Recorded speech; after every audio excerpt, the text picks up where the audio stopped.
Assalamualaikum warahmatullahi wabarakatuh. Salam sejahtera untuk kita semua. Apa kabar para subscriber ASP TV dimanapun Anda berada?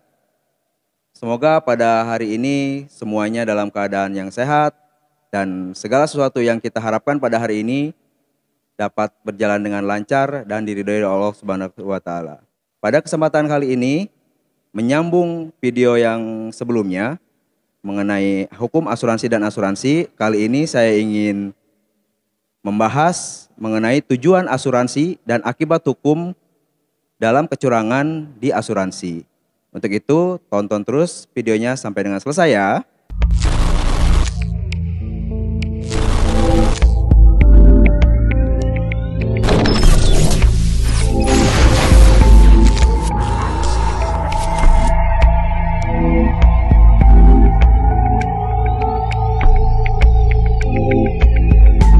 Baik teman-teman, ada beberapa tujuan ataupun manfaat yang kita bisa ambil jika kita menjadi anggota dari asuransi. Setidaknya ada 4 manfaat yang dapat kita peroleh, yaitu yang pertama itu mengapa kita harus memiliki asuransi, karena di situ ada pengalihan resiko. Seperti apa pengalihan resiko? Maksudnya adalah tujuan utama dari memiliki asuransi itu resiko itu akan dialihkan tertanggung kepada pihak penanggung yang adalah perusahaan asuransi. Jadi ketika kita mengasuransikan suatu hal, resiko yang timbul dari barang tersebut akan ditanggung oleh pemilik resiko, yaitu perusahaan asuransi. Contohnya kita mengasuransikan kendaraan kita dan di suatu hari terjadi sesuatu hal yang kita tidak inginkan, misalkan terjadi kecelakaan atau terjadi hal-hal yang tidak diinginkan ketika diparkir tertabrak motor atau kita menabrak motor, itu bisa ditanggung untuk kerusakannya. Tentunya sesuai dengan polis yang diperjanjikan antara kedua belah pihak. Misalkan untuk mobil mungkin jika di polisnya bisa diganti ketika penyok atau baret itu bisa diperbaiki seperti semula, mengikuti polis. Jadi untuk teman-teman ketika kita memiliki asuransi, kita wajib tahu apa saja isi dari polis asuransinya itu, apa saja yang bisa diklaim dan apa yang tidak bisa diklaim. Karena banyak dari kita sebenarnya tidak terlalu tahu mengenai asuransi tersebut. Misal kita telah mengasuransikan motor, mobil atau kendaraan apapun, kita tahunya segala sesuatu atau hal-hal apapun yang terjadi dengan kendaraan itu bisa ditanggung oleh perusahaan asuransi. Padahal kita harus tahu ada batasan-batasan tersendiri dari perusahaan asuransi mana yang bisa ditanggung dan tidak bisa ditanggung. Contoh misalkan ada hal-hal yang tidak bisa ditanggung, misalkan kehilangan. Untuk kehilangan, semua kehilangan yang bersifat memang kehilangan murni itu bisa ditanggung. Seperti yang masuk dalam pasal 362 atau 363 itu bisa dimasukkan atau bisa diklaim oleh asuransi karena masuknya kehilangan murni. Ada lagi kehilangan yang lain yang tidak bisa diklaim, contohnya penipuan. Kita meminjamkan kendaraan ke teman kita atau ke orang yang kita tidak kenal, kemudian tidak kembali lagi, itu tidak bisa diklaim. Biasanya seperti itu, karena itu memang sudah diatur di peraturan baku dari asuransi tersendiri. Misalnya yang saya pernah baca itu ada pasal pengecualian. Itu kadang terlewat oleh orang-orang yang memiliki asuransi. Karena hal di situ tertulis jelas dalam pasal pengecualian tersebut dari mulai kehilangan apa saja yang tidak bisa di-cover, karena di sini kan pasal pengecualian berarti hal-hal yang memang tidak bisa di-cover. Di situ sudah jelas kasus yang masuk dalam ranah penipuan itu tidak bisa diklaim. Contohnya yang tadi saya contohkan. Terus untuk kerusakan yang berapa persen sih yang bisa diklaim itu ada. Kecuali kita memang ikut asuransi yang all risk. Ini saya jelaskan mengenai kendaraan ya, asuransi kendaraan dulu. Untuk asuransi kendaraan situ tidak jelas untuk kerusakan yang berapa persen. Misalkan untuk kendaraan roda 2 harus yang 75%. Kalau tidak 75% kerusakan itu tidak bisa di-cover. Di situ sudah tertulis jelas. Biasanya untuk pengguna asuransi itu pasti dikasih polisnya. Selain polisnya pun ada namanya penjelasan khusus, di situ tertulis jelas. Namun kadang kita tidak membaca. Jadi saran saya ketika teman-teman membeli suatu produk asuransi, kita cari referensinya terlebih dahulu. Sekarang kan bisa googling mana asuransi yang baik dan mudah untuk kita klaim.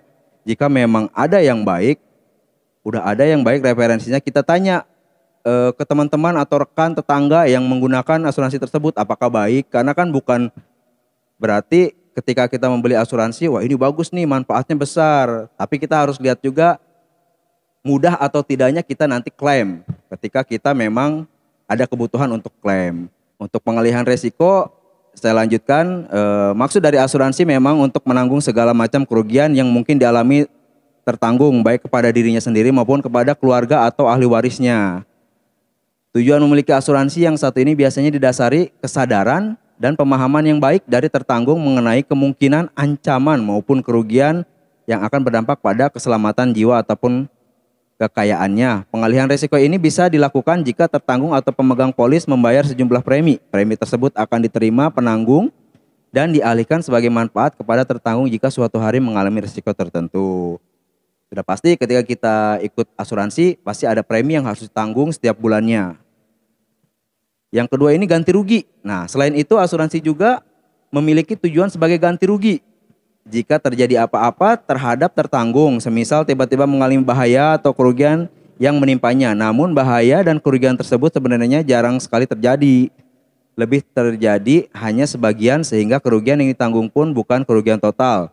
Ganti rugi yang akan dilakukan penanggung pun disesuaikan dengan paket asuransi yang dipilih. Yang tadi saya jelaskan, ada bermacam-macam paket asuransi di sini. Kalau mobil mungkin ada yang TLO, TLA atau all risk. Kalau all risk itu semua resiko. Kalau misalkan kita hanya beli asuransinya yang TLO aja deh, total loss only, berarti hanya kehilangan saja yang di-cover. Jadi di suatu saat mobil Anda diparkir di halaman rumah atau tergores, penyok, itu tidak bisa di-cover. Karena yang dibeli manfaat dari asuransi itu hanyalah asuransi kehilangannya saja. Jadi itu bisa di-cover ketika mobil Anda hilang. Itu teman-teman ya, untuk total loss only, berarti hanya hilang saja. Biasanya kalau TLO ini hanya pada kendaraan roda 2. Karena kan nilainya tidak terlalu besar ya. Jadi tidak bisa ketika hilang sebagian atau mungkin hanya hilang spionnya saja di-cover ke asuransi, itu tidak bisa. Tapi kalau kehilangan semua itu bisa di-cover karena dalam kendaraan roda 2 itu ada asuransi TLO-nya. Yang ketiga manfaatnya itu pemberi santunan. Pada dasarnya asuransi kerugian ataupun asuransi jiwa dilakukan dengan perjanjian bebas sukarela antara penanggung dan tertanggung. Namun, perjanjian ini diatur undang-undang yang berlaku sehingga asuransi sifatnya berubah menjadi wajib karena terikat undang-undang. Ini yang kemudian membuat menjadi asuransi sosial. Asuransi sosial ini bertujuan untuk melindungi masyarakat dari berbagai ancaman kecelakaan yang bisa menyebabkan cacat permanen atau bahkan kematian. Tentunya perlindungan ini diberikan kepada mereka berkontribusi dengan membayar premi. Namun mereka yang membayar kontribusi sebagai tertanggung adalah mereka yang terikat dalam sebuah hubungan hukum tertentu seperti hubungan penumpang angkutan umum dan lainnya yang telah diatur undang-undang. Nah, ini menyambung ke asuransi jiwa ya teman-teman. Jadi asuransi jiwa atau asuransi kesehatan dan lainnya memiliki tujuan-tujuan masing-masing. Misalkan kita contohkan untuk asuransi jiwa ya. Untuk asuransi jiwa itu yang di-cover bukan hanya ketika kita meninggal saja. Atau misalkan ketika kita meninggal ada santunan. Iya, memang itu ada. Tetapi di sini asuransi jiwa biasanya menanggung juga untuk asuransi misalkan cacat fisik. Mungkin jika kita lihat peraturannya sangat mengerikan ya teman-teman. Misalkan hilang mata sebelah atau tangan sebelah itu bisa di-cover. Jadi ada batasan-batasan tertentu untuk klaim asuransi jiwa.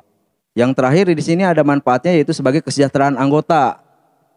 Nah, asuransi ini dijalankan sebuah kelompok yang mana perusahaan asuransi berperan sebagai penanggung sedangkan orang-orang yang berada di dalamnya adalah tertanggung. Asuransi jenis ini memiliki cara kerja yang berlaku pada sebuah koperasi yang saling menanggung dengan usaha bersama dan menjamin kesejahteraan anggota. Bila seorang anggota mengalami kejadian yang mengakibatkan kerugian atau bahkan meninggal dunia, kelompok tersebut akan memberikan sebuah uang tersebut kepada yang bersangkutan sebagai santunan. Nah, jadi manfaat asuransi juga sebagai kesejahteraan anggota. Kadang kan premi yang kita bayarkan dengan apa yang kita dapat nanti bisa jadi lebih besar manfaatnya yang kita dapat. Contoh, kita baru membayar premi 2 kali pembayaran premi nih. dan kita terkena musibah kehilangan kendaraan. Nah itu jika memang kita asuransinya asuransi Orlis, itu bisa diganti seluruhnya. Kalau kehilangan kan kita klaim dengan dasar-dasar berkas-berkas yang harus dilengkapi. Dan tidak ada kecurangan dalam melengkapinya. Misalkan pemalsuan berkas atau apapun itu yang diminta oleh asuransi, tahapan-tahapannya harus dijalani dengan sesuai. Nah menyambung dari 4 manfaat tersebut, kita pindah ke tindak pidana kecurangan dalam asuransi. Bisa nggak sih orang yang curang dalam asuransi itu dijerat hukum? Nah, di sini setidaknya ada beberapa aturan hukum yang bisa kita pakai. Yang pertama kita pakai KUHP pasal 381. Isinya kurang lebih barang siapa dengan jalan tipu muslihat menyesatkan penanggung asuransi mengenai keadaan yang berhubungan dengan pertanggungan sehingga disetujui perjanjian, hal mana tentu tidak akan disetujuinya atau setidak-tidaknya tidak dengan syarat-syarat yang demikian jika diketahui keadaan-keadaan sebenarnya diancam dengan pidana penjara paling lama 1 tahun 4 bulan. Nah kalau saya jabarkan nih dari isi pasal ini, misal seharusnya klaim ini ditolak sama asuransi, tapi karena kita memiliki tipu daya atau memalsukan surat-surat itu sehingga bisa klaim dan di suatu hari diketahuilah oleh tim investigasi kalau berkas ini adalah palsu. Nah itu orang tersebut yang memalsukan berkas tersebut akan kena pidana penjara itu selama 1 tahun 4 bulan tuntutannya teman-teman. Kalau kita lihat dari pasal 381 KUHP. Ada lagi pasal lain, ini undang-undang perasuransian, yaitu ada 2 pasal, pasal 33 undang-undang perasuransian, nomor 40 tahun 2004 dan pasal 78 Undang-Undang Perasuransian nomor 40 tahun 2004. Saya bacakan untuk pasal 33-nya. Setiap orang dilarang melakukan pemalsuan atas dokumen perusahaan asuransi syariah, perusahaan reasuransi atau perusahaan reasuransi syariah. Nah, di sini tidak boleh. Kemudian dijelaskan lagi di pasal 78-nya mengenai tindak pidananya. Ini setiap orang yang melakukan pemalsuan atau dokumen perusahaan asuransi syariah, perusahaan reasuransi atau perusahaan reasuransi syariah sebagaimana dimaksud dalam pasal 33 dipidana dengan pidana penjara paling lama 6 tahun dan pidana denda paling banyak 5 miliar. Nah, ini lebih tinggi lagi daripada pasal di KUHP itu. Kalau di KUHP kan cuma 1 tahun 4 bulan. Kalau di sini di undang-undang yang khusus mengenai perasuransian itu bisa dipenjara selama 6 tahun dan dendanya sampai dengan 5 miliar teman-teman.